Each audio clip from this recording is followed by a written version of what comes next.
Фондация По-диви Родопи, ние така наричаме на български. Всъщност фондацията се казва Rewilding Rhodops и е част от паневропейската мрежа Rewilding Europe.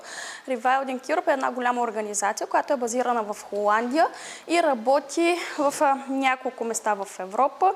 До тази година бяха 10, в момента са 11 региона, където работи за възстановяване на дивата природа. Тук може да видите от шведска Лапландия, където се занимават с премахване на бентове от реки, за да могат те да текат свободно, до източните Родопи, където сме ние тук в източните Родопи, в България, където се занимаваме с опазване на лешояди, зубри, коне, елени и така нататък. Какво е ревалдинг? Това е един иновативен подход за опазване на дивата природа, чрез възвръщане на изчезнали видове и чрез увеличаване на съществуващата популация с допълване с други индивиди. Това правим ние в момента. Как започна всичко? С възстановяването на видовете. Още през 2009 година тук започнаха колегите работа по проект на Тракийско злато. Може би сте чували, имахме много събития тук на центъра на Кърджали, даже организирахме фестивали. Създаде се една мрежа от защитени от къщи за гости, работиха по направление дива природа, възстановяваха дивите коне, търпани, ако сте чували. Може би имате някаква информация и основно се работеше в аспекта образование. След 2014 година, новото Тракийско злато след свършване на проекта, се учреди фондацията По-диви Родопи и сега продължаваме същата дейност, обаче под формата на фондация По-диви Родопи и сме част от Rewilding Europe. Това на тази карта виждате местата, където се концентрира нашата работа на запад от Кърджали. Тук около Женда в момента се създава второ стадо бизони, европейски бизони или зубри. Местата, където виждате с елени, са на тези места са разселени елени, лопатари и благородни елени. Тук по цялото поречие на река Арда, по скалите гнездят белоглави лешояди. Малко по-късно ще ви обясня за цялата работа, свързана с белоглавите лешояди, защото тя е от преди 30-40 години, може би. Ние в момента просто правим мониторинг и продължаваме с черните лешояди, тъй като белоглавите лешояди са пример за истински природозащитен успех. През 80-те години имаше само 3 двойки, в момента са над 150. И това само в източните Родопи. В България вече на други места също има белоглави лешояди, по Врачански Балкан, Централна Стара планина, по Котлинска планина, Кресна и на доста други места. В момента нашата работа основно се концентрира върху работата с черните лешояди по отношение на лешоядите. Тук можете да видите, това са ни районите, където по-концентрирано работим. Има едно малко филмче. Явно няма да тръгне. Имаше кратко представяне на ревалдинг, какво представлява самия подход на възвръщането на видовете. Нищо. Така, ние работим по 3 направления. Дива природа. По това направление работят колегите, които се занимават с опазване на европейските бизони или зубри, с разселването на елените, лопатари и благородни елени. Работим по направление природа за хората. Има изградена вече съществуващата мрежа продължава и имаме вече актуална мрежа от биопроизводители, къщи за гости и работим за създаване на ангажираност. Провеждаме такива образователни срещи с училища, читалища, туристически информационни центрове, участие в изложения и така нататък.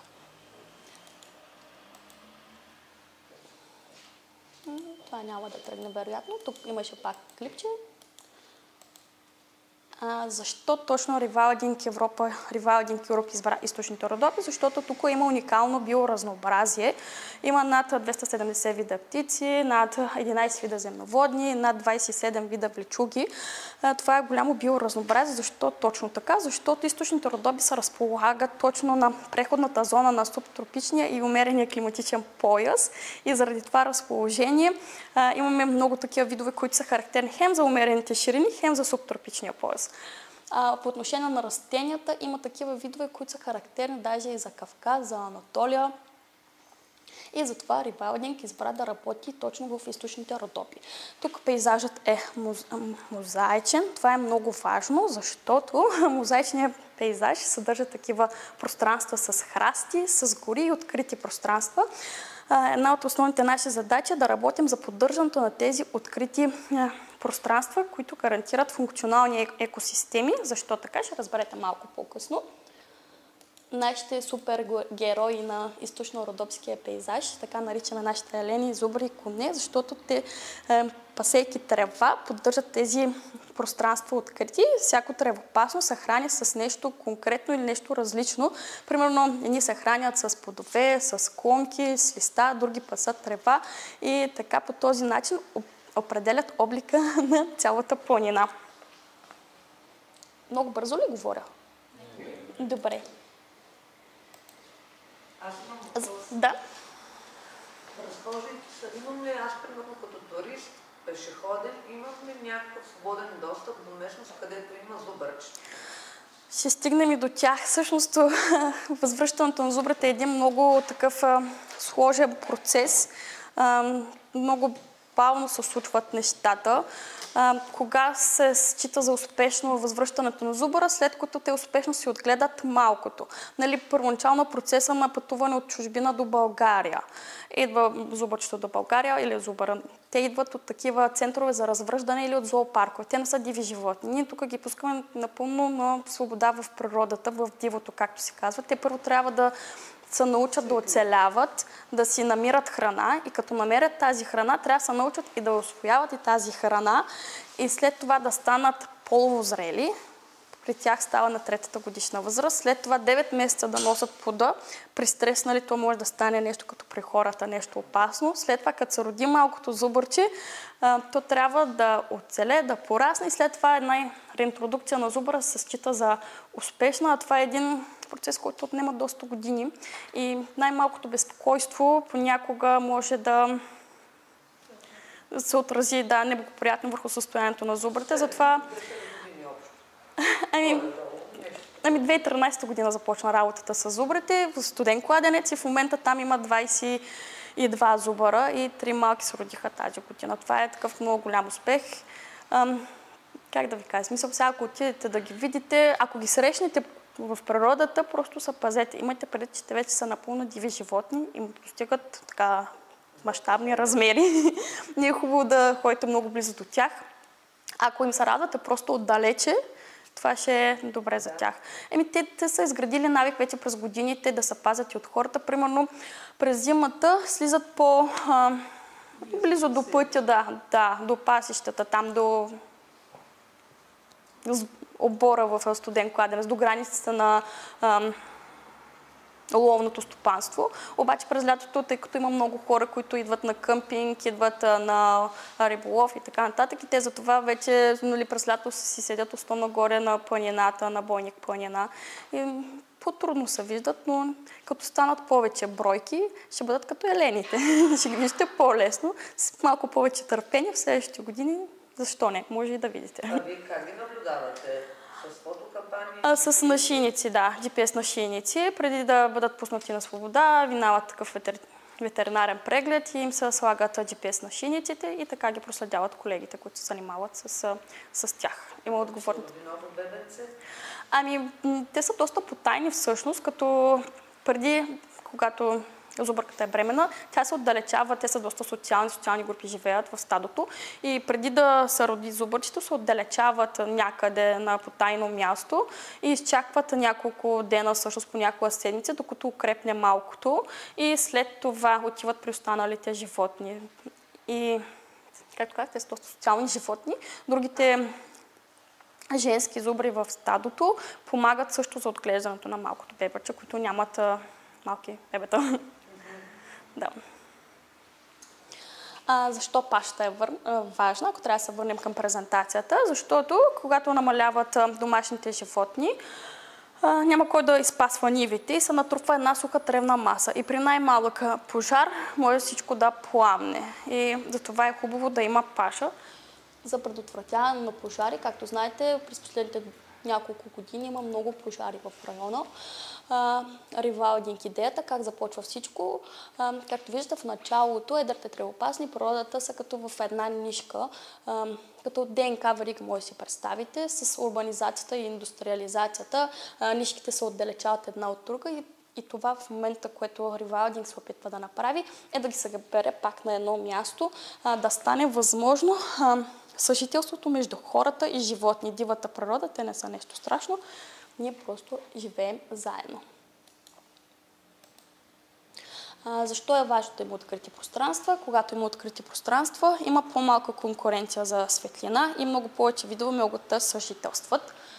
И видове, които с врачката по-лесно могат да си намерят насекоми, костонурките по-лесно се придвижват. Тук може да видите какво ще стане, ако няма едри тревопасни. В един момент ще дойдат храстите, след това малките гори и ще стане сукцесия. Един такъв процес в природата.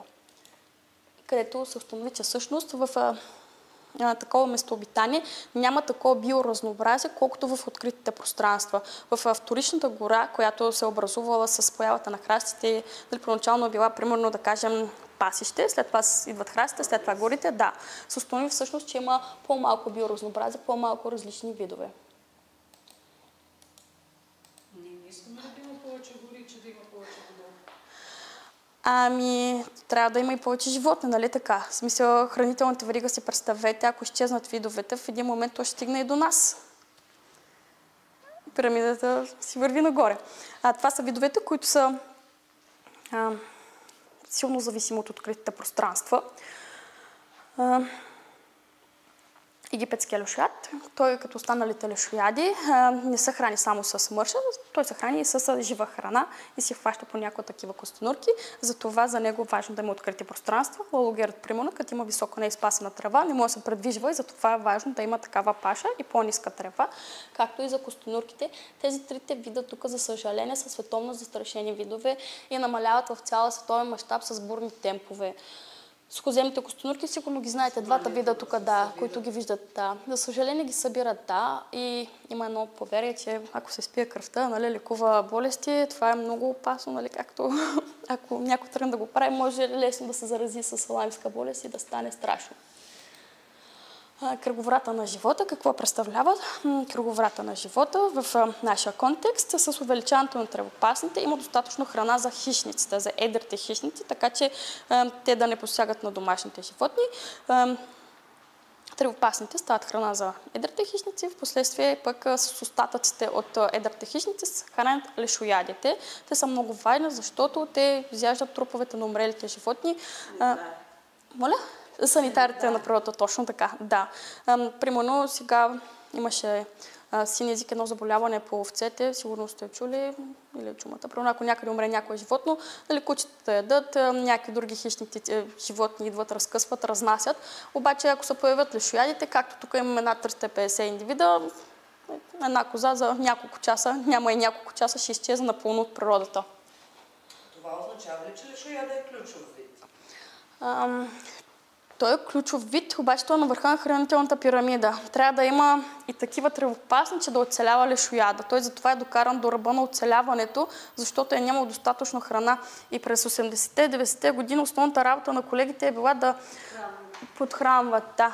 И са събирали доскоро, до 2010 година, даже 15-та, събирахме от селата, имахме такава кампания за събиране на умрели животни, изнасяхме ги буквално ние, аз съм разпорвала коза на площадките за подхранване на лешоядите, за да могат да се хранят лешоядите, защото нямаше достатъчно естествена храна в дивата природа. И точно заради това още 2000-та година и след това колегите започват работа с местните животновъди за създаване на такива местни породи, автохтонни породи. Даже имаше така, сигурно знаете, местните породи получават повече субсидия в сравнение с останалите породи. Нали? Тези неща не са случайни. Имаше цяла дейност, политика на неправителствените организации в тази насока, за да има достатъчно храна за лешоядите. Как започна работата по възстановяването на дивите коне? Дивия кон е изчезнал от природата още през 17 век. В Холандия, чрез селекция на гените, създават наново породата. Фенотипно по външни белези прилича абсолютно на дивия кон, предишния див кон. Те започват да го размножават много успешно. Там вече имат сигурно над 1000 и ги разселват, раздават на такива места, където ревайлдинг работи. В източните Родопи 2011 година пристигна първото стадо, сега вече имаме няколко стада в района на Маджарово, на Бойник планина около Нановица и в района на Бяла река и Вайлград. Те слизат ли по селата? Добър въпрос. Понякога слизат, но това пак работата с местните не е лесна. Това включва и животновъдите, и ловците, и през всичките тези години вече имаме достатъчно добри взаимоотношения изградени, че такива инциденти като станат, намираме общ език за разрешаване на проблема, но не толкова често, колкото преди, така да кажем. Да, това е опасението на всичките, дали идват конете и дали ще правят били. Но за съжаление, нашите територии толкова са обезлюдени, че те са концентрирани вече в по-големите села. Примерно около района на Нановица, ако вземем предвид, преди 15-20 години имаше хора в в Гурголица, в тези места, но сега те вече са концентрирани около Нановица, в по-малките населени места. Процесът на обезлюдяване се върви с нашата реинтродукция на диви видове. Зубрите идват през 2013 година за пръв път в района на Студен кладенец. Както казах, те идват от такива зоопаркове и от развъдни центрове. Преди да ги пусне природата, те много време седяха в адаптационна ограда, такава с електропластири. Постоянно разширявахме ареала, територията на зубрите и в един момент, 2019 година, те просто се самореализираха в природата и от тогава са напълно диви. При повече желание, повече престой през зимата в района на ловното стопанство на Студен кладенец, може и да ги видите. Как идват зубрите? В такива клетки ги докарват от чужбина. Ето, като се появят малките зубърчета. Познахте ли тази скала отзад тук? Това е част... Да, точно, право. Да. Това е малко зубърче, което е родено в източните Родопи. Както казах, тази година има 3 малки зубърчета, които се появиха. Тук имаше малко клипче, няма да тръгне вероятно, съжалявам. Какво правят зубрите и конете? Ядат трева, поддържат пасищата и така предотвратяват от пожари. Това е доста важно в в реалната ситуация през тази година, през последните 2-3 години. Разселването на елените, това е елена лопатар. Вече има над 1000 елена лопатар, които са разселени по източните Родопи. Има ли хищници, които да преследват елените и Да, постоянно да. Вълците. Да, най-вече. Да. Обаче преди години имаше, преди да започнем с реинтродукцията на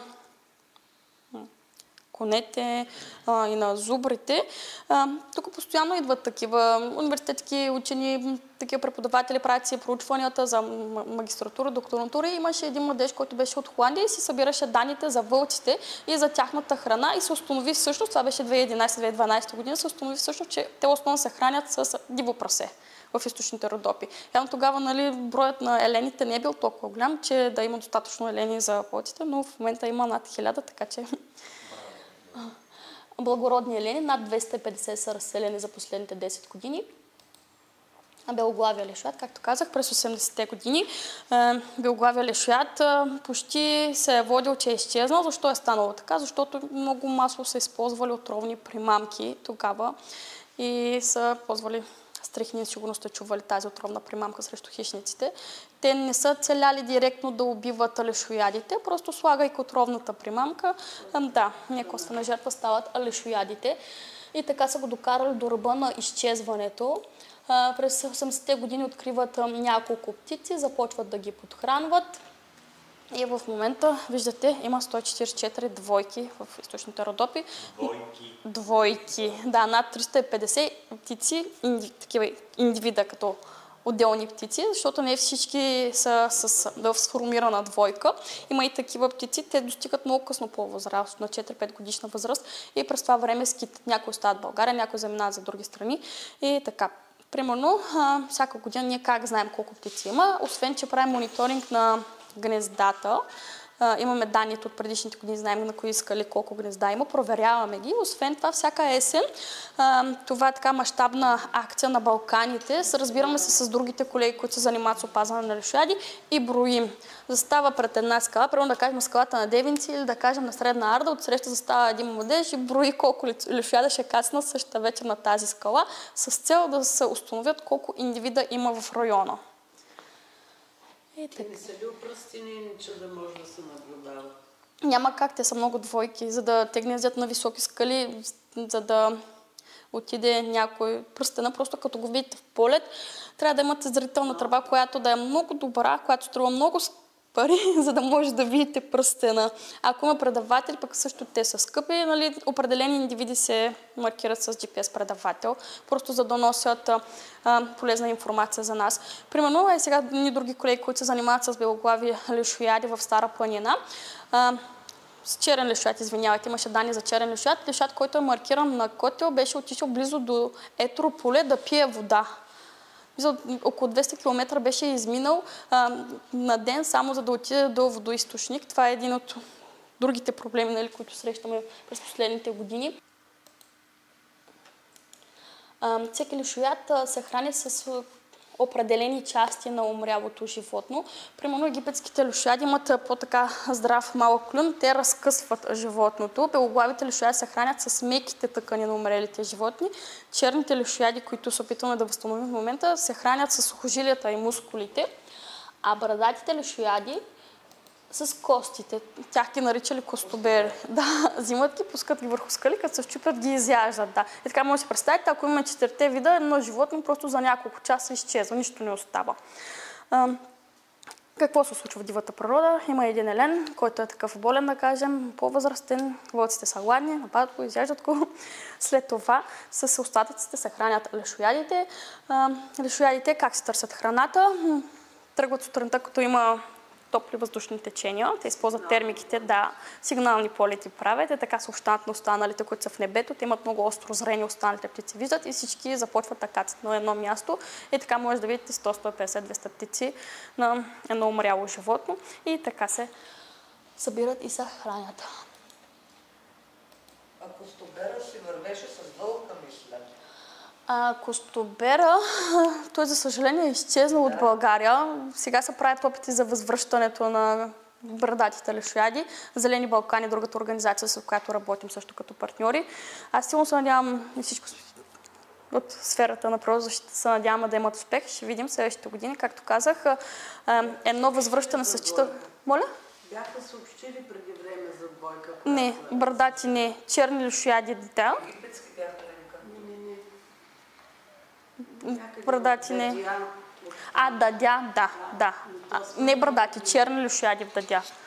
Ето го черния лешояд, той е най-едър измежду лешоядите. Черният лешояд, както казахте вие, е в дадя. Това е в източните Родопи, обаче в гръцката част. Там имат национален парк, който се казва Дадя и там има лешояди, черни лешояди от много време. Последните черни лешояди в България са от 1997 година от района Студен кладенец. Тогава няма гнездене. Какво се случваше през всички тези години? Имаме ги площадките за подхранване, ние събираме мършата, колегите носят на ръце умрелите животни, понякога в чували от кланницата кланичен отпадък, носим на площадките, толкова много труд и усилия, черния лешояд идва, храни се тук и си заминава за Гърция. Така продължавам на много години. И сега какво се опитваме да направим? Направихме няколко изкуствени гнезда, доста изкуствени гнезда, които са сложени в района на източните Родопи. И от миналата година вече има достатъчно естествена храна. Има много елени, коне, зубри и има и гнезда. И от миналата година докарваме птици идват птици от зоопаркове от чужбина и от места, където има по-голяма концентрация, по-голяма популация на черни лешояди. Това е волиера в района на Маджарово.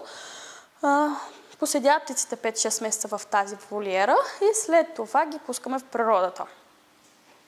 Какво се случва? Как ги пускаме? Ето, те минават, както зубрите, лените, конете, всички минават ветеринарен преглед, слагат им се GPS предаватели, пръстени и след това се отваря вратата, в смисъл ги хвърляме във въздуха, това не се прави по този начин, просто отваряме вратата на волиерата и те, когато си решат, си излизат. Не е насилствена адаптацията или реализацията в дивата природа. Това са другите супергерои на източно-родопския пейзаж. Тук виждате каракачански овце, каракачански коне, косорогите говеда. Домашните животни също са важни. Те също подпомагат за това поддържане на естественото пашуване на откритите пространства. И затова колегите се занимават и с такива дейности за подкрепа на животновъдите, които отглеждат такива животни, които са по-близки до дивите. Те са самата им биология, начин на съществуване на природата наподобява много на дивите животни. Примерно косорогите говеда. Сигурно сте виждали по някои села, те животновъдите вечерта не ги прибират. Лятото особено, те са през цялото време в планината. Да, събират се на едно място, по-малките животинчета в средата на кръга, по-големите отстрани и така вечерта заспиват на една поляна, те не се прибират и са като, примерно, те са по-дребни. Косорогите говеда, по-древнички такива, като кози, обикалят в планината. Това е Зетин от Девинци. Един интересен животновъд. Тук виждате, работата с животновъдите е много важна, тъй като ние сме няколко човека. В момента сме 11 човека в фундацията, Българското дружество за защита на птиците, които също работят в района на източния Родопи, те пък работят в цяла България и те са няколко човека. А животновъдите са през цялата година тук. Те казват какви проблеми има. И нашата работа няма да е успешна, ако нямаме тяхната подкрепа. Как може да получим подкрепа от тяхна страна? Като ги слушаме и ги чуваме. Освен да ги слушаме, трябва и да ги чуваме. И това е много важно. Един много важен процес. Светвам ви. Така, ако искате подкрепа с местните, това е печеливш ход. Какво друго правим? През другото време хора като мен какво правят? Преди години обикаляха по природата, сега гледат малки човечета вкъщи и правят презентации. Участваме в фестивали, в фермерски фестивали, изложения. Сега тази събота с община Момчилград ще бъдем в София. Те си представят продуктите, туристическите пътеки, каквото имат.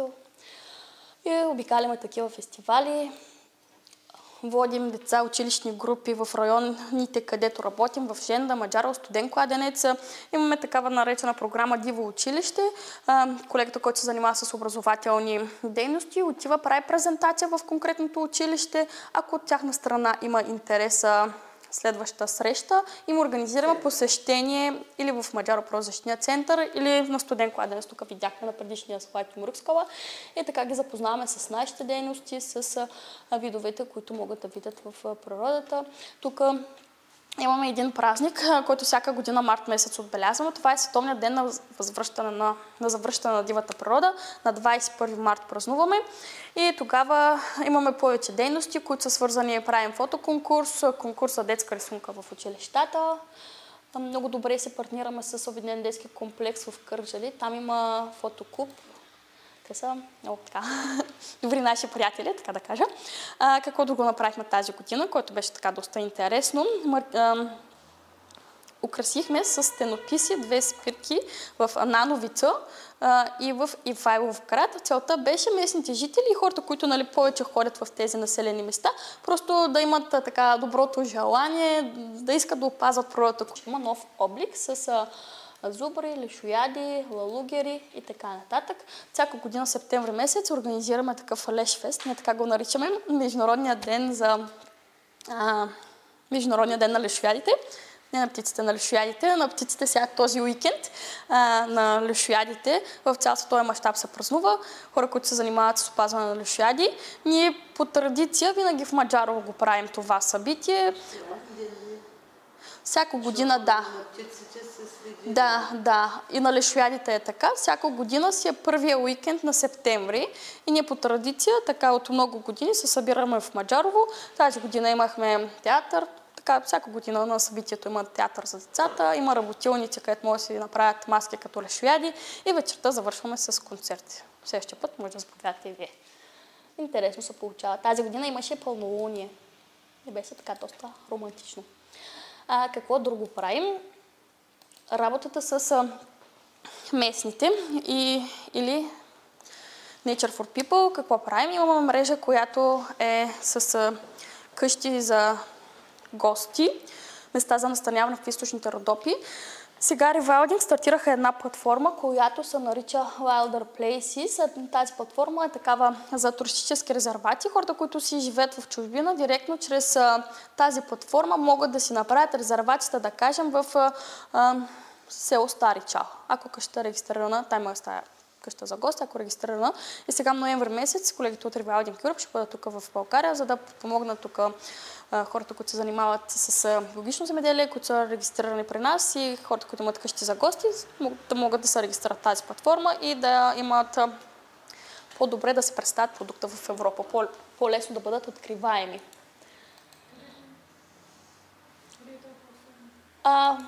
Мога да пратя в чата. Да, ако е окей. Само да кажа, като нашите места още не са вкарани в тази платформа, този ноември колегите от Rewilding Europe ще бъдат тук и ще бъдат при всичките тези хора, които са регистрирани при нас. Гарсон хотел в Кърджали, той е част, тук не правя реклама, той също е част от нашата мрежа с места за настаняване, така че ще помогнат да се регистрират обектите и продуктите. Като казвам продукт... За да те одобрят? Не. Ако имате информация или ако искате, малко по-късно мога да ви дам телефон на колегата или да ви свържа направо, има оставете ваши контакти, да свържа с колегата, който се занимава с Nature for People, с бизнеса и да станете част от мрежата. А пък до ноември сигурно ще имате време, ще ви информират за датата, къде ще бъде обучението. Вероятно в Кърджали, защото тук е по-централно място. Това са продуктите на някои от биопроизводителите, какво друго произвеждат. Помогнаха миналата година колегите за брандирането на тези продукти. Сусамовия тахан в Ивайловградско, мед Дива гора и трахана от Пелевун. Благодаря ви много за вниманието. Съжалявам, че така на малко аплодисменти за вас.